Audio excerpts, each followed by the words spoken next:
Hi everyone, hope you are doing well from wherever you're watching this channel, depending on your time zone. Now today, William Samoei Ruto and Musalia Mudavadi attended Sunday service at Friends Church in Donholm.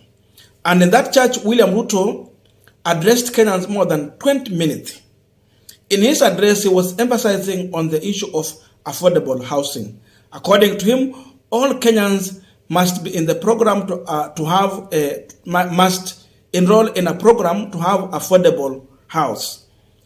And the only way for you to own a house is through contributing 3% of your monthly earning to that kit. And it is now very clear that he's going to start with the government employees. So soon, government employees are going to be deducted 3% of their earning on monthly basis to go on the affordable housing program.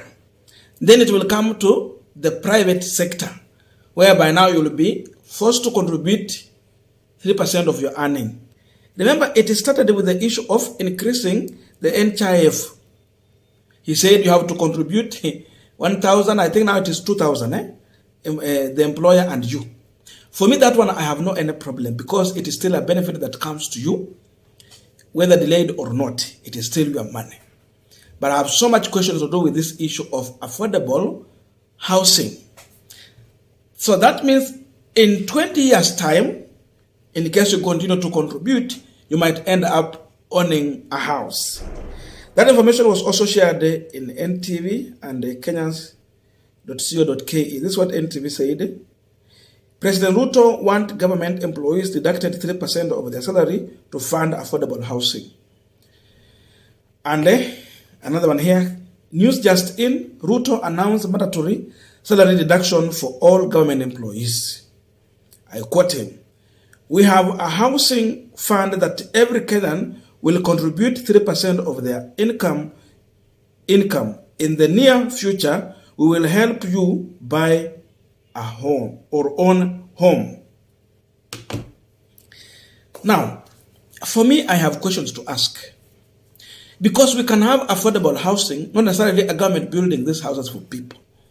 And I want to use the example of Kibaki.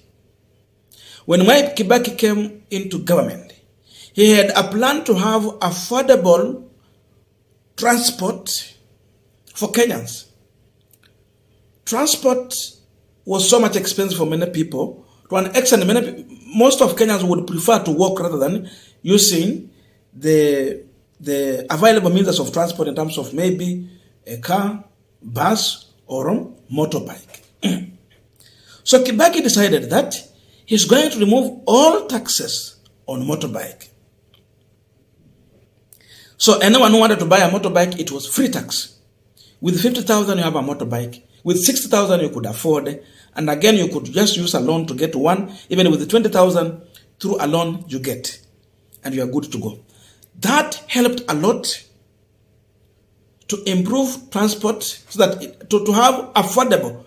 That means it was cheap. Cheap means readily available and affordable. So many people, including the business people, were able to afford the means of transport. That means you have lowered even the price of commodities because they are already available in the market at a cheap price in terms of means of transport. Kibaki really opened the business and employment in this country. Even Probox was just going for 250,000 to 200,000 shillings. You have one. That helped in the means of transport. And that is what improved on the livelihood of SMEs. The people we refer to as Mama Mboga. What we are now calling about the border people. That was Kibaki. So what Kibaki was doing was literally opening the tax bracket. Today, border industry is contributing a lot in terms of tax. That's true. The issue of now what we are referring as taxi industry now, through what people were buying the Probox and the other vehicles you could buy for taxi, it is contributing a lot in terms of tax. You remove the border here, people will suffer, and you will cut off a lot of taxes now. The government will suffocate. That was Kibaki for you. So he just removed taxes. Simple as that. William Ruto should have emulated Mwai Kibaki. Go ahead and remove taxes on construction material, all construction materials.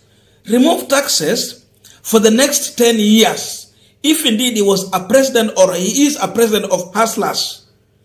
Toa taxes kwa material ya kujenga. Then people will afford to buy materials and build the houses. Unajua hata mimi bado najenga. But I've been doing so for the last 2 years. Hata sijamaliza. Because the materials are very expensive. For we youth to afford a house, I'm telling you, it's very expensive. You are looking for a permanent house, you will need some good money. Not less than $1 million. For a cheap one, just 2 bedroom.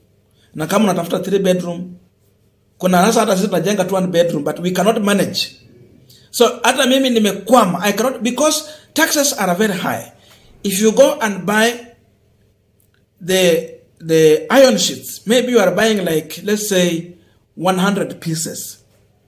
You end up paying like 200,000. Since I mentioned companies, you'll find that you are paying 50,000 shillings to government in taxes. So the money you could have need to buy the iron sheet for 100 iron sheets each going for, it will end up costing you only 150,000. But because of heavy taxes, you end up paying 200,000. I'm giving my own example because I still have my receipts. That is where we are. So Ruto is really suffocating poor Kenyans. And I ask myself so many questions. What about if you have been fired from the job? Labda umekuwa ukilipa for the last 5 years, 10 years, 3 years, or 15 years. Hiyo mortgage haijafika kukuwezesha kupata nyumba. What will happen? How will you claim this house, or how will you claim your money back? It still remains to be a mysterious question that has lacked answers up to. This government is not actually explaining on how they will deal with that issue. That's why I have so many questions to ask about this. But again, I've been reading comments, and I see Kenyans are very furious. They're so much angry with one William Samoei Ruto, and it's like they're not ready to go into this program. So I want to use this remaining time to check on comments from Kenyans. But again, I just want to remind you, please just support this channel. And the best way to do it is just by subscribing or sharing our videos to other platforms if you are in WhatsApp groups or any other social media platform. Just subscribe and share us out. In that way, you are helping us to grow. Thank you so much for doing so.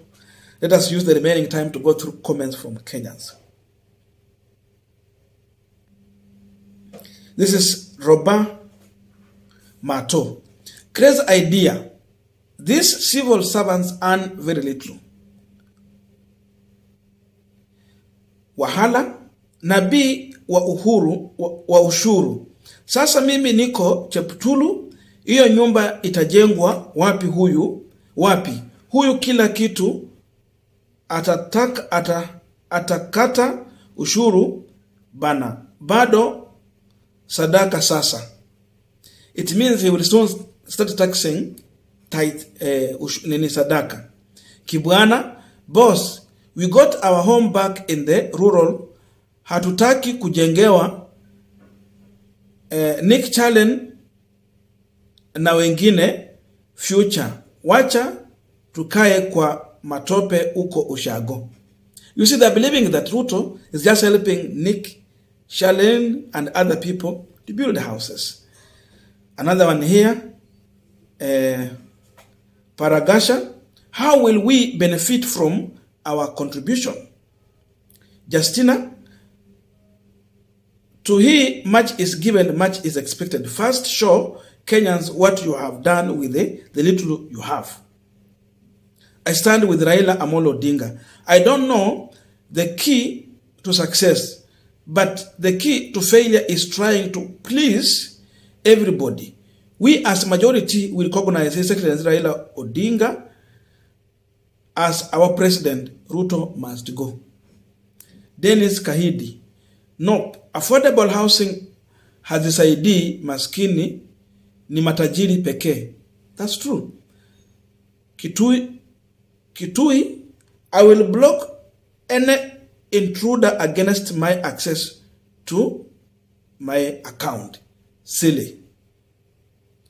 Chebeu, this one is now going beyond what Zakayo did. Francis Kisilu, our salary inakuhusu nini? Just the other day NSSF, now affordable housing. Tuko karibu kuchoka, bro. Leave our salary alone. Eve Tesha, Zakayo umezoea kutufinya kila side kama avocado. We, hiyo ingine sielewi. Mwingine hapa tu, bottom up overworking. Millicent, we are already straining with the high cost of living. By the way, watu wamepata mishahara? I'm just asking. Joseph, I have affordable housing back in my village. Hii ya kutulazimisha sitaki. Mark, what Pastor Mackenzie is using on his believers is the exact thing Zakayo is using to hoodwink his supporters. Cause to think of it, what in his or her normal sense would accept to support this cruelest regime whose aim is to frustrate Kenyans on daily basis. William Ocholo, this is a government that should be overthrown as early as possible. Indeed, mapema ndio best. Evans Jackbill Okinyi, if Raila called him Zakayo, others thought it was an insult. Now the pot is dry. Look for other sources. Ben, hope teachers do not fall under this category. Irene, I think teachers are only civil servants when it comes to deductions. Mungu nipe uvumilivu. Lucas, Congress Prezo, everyone must suffer bottom up. Mwende, this guy is just obsessed. Kankwe, bottom up economy. Alex, what now? Who will live in those houses? I think we are heading to Shinar, the land where city of Babel was built on. Max, he need to fight corruption first, then say coffers are dry and money was stolen. Let's recover that money from the culprits. He has no desire to fight corruption. Kirubo, thank you, very important. Hassan, government employee can earn peanuts. The salary is not even enough for the family. Okay, Eddie. People are now asking serious questions here. 2027 itafika siku gapi tupige kura? Just look at that. They want vote William Ruto out. Lakini sasa atolewe tuko maandamano. Although this time round hapana union leadership, please don't sleep on your mandate or protecting your client from such kind of greediness. By the way, atwali ako wapi to protect employees? Court boss ako wapi? Hustlers, government of drama. Anyway, always enjoying the crazy beat. Is a comment that so many and people are against this kind of regime. I don't know your views, but let us make it in the comment section of continuation of this conversation. Thank you and see you in our next video.